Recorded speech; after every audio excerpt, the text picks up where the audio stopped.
उत्तराखंड की प्रचंड बहुमत की प्रचंड अहंकारी सरकार है ये, और लोगों की नौकरियां खा रही है।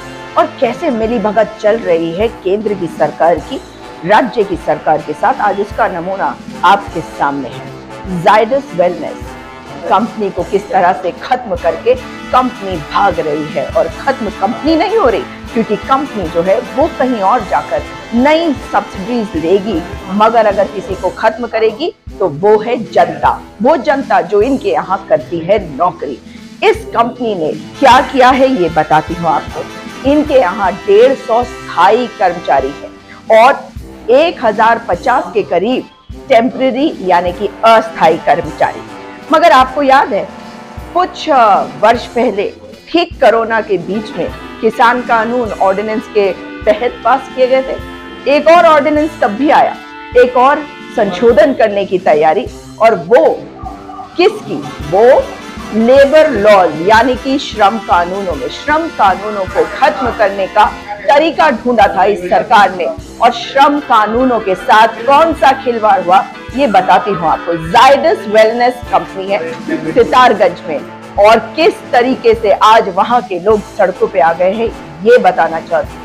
स्थायी कर्मचारी 150, 1050 कर्मचारी टेम्पररी, और करीबन समझ लीजिए टोटल 1200 इनको कॉन्ट्रैक्ट बेसिस पर रखा जा रहा था जो अस्थायी कर्मचारी है। और क्योंकि आपको उत्तराखंड में जो सीजनल मैन पावर है वो मिल जाता है सस्ते दामों पे लोगों को खरीदा जाता है, नौकरी नहीं दी जाती, कॉन्ट्रैक्ट पर रखा जाता है सस्ते वेतन पर। वेतन कहाँ होता है? कॉन्ट्रैक्चुअल वेजेस होते हैं।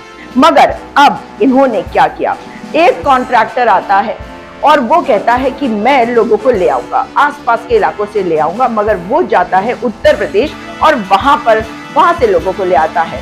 कुछ उत्तराखंड के गांव हैं, वहां से भी लोगों को लाते हैं, और ऑपरेटर के रूप में, कैंटीन के रूप में, जो सफाई कर्मचारी हैं उनके रूप में लोगों को काम करवाने के लिए लगाया जाता है।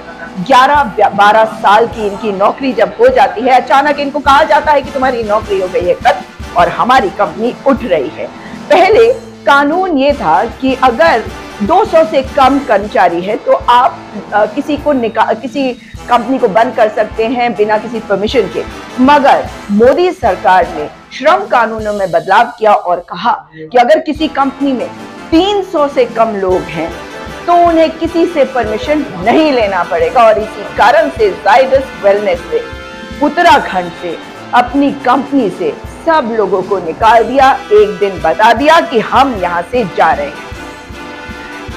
अब ये मैटर जब कोर्ट में गया तो वहां पे एसके मिश्रा जी की कोर्ट ने कहा कि ये कंपनी जो है अगर 300 से कम कर्मी भी है तो कानून ये नहीं कहता कि ये परमानेंट होने चाहिए या टेम्पररी, तो चाहे टेम्पररी हो चाहे परमानेंट हो आपको परमिशन लेना पड़ेगा। लेकिन क्योंकि 300 से कम नहीं है ना, क्योंकि मैंने आपको अभी कुछ देर पहले बताया कि 1200 लोग हैं।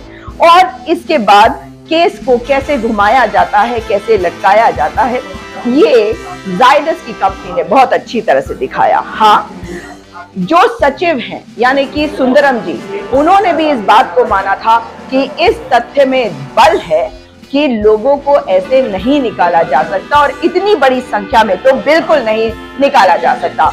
जब नवंबर 2022 में विधानसभा का सत्र था तो घेराव करने के लिए ये सारे निकाले गए कर्मी विधानसभा पहुंचे।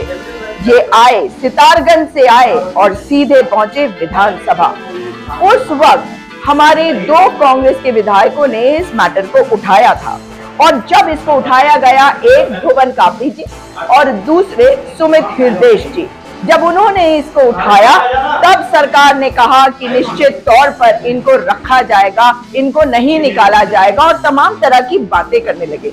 मगर कोर्ट में जाकर जो कंपनी का मैनेजमेंट ये कहता है कि हम आप लोगों को निकालेंगे, मगर फिर कोर्ट में जाकर कहता है कि हम अपना सामान वहां से हटाना चाहते हैं, तो उनका चाल चरित्र चेहरा पता चल जाता है कि कैसे उन्होंने इस कंपनी के ऊपर प्रहार किया है, कैसे उन्होंने कोर्ट की प्रक्रिया का फायदा उठाया है।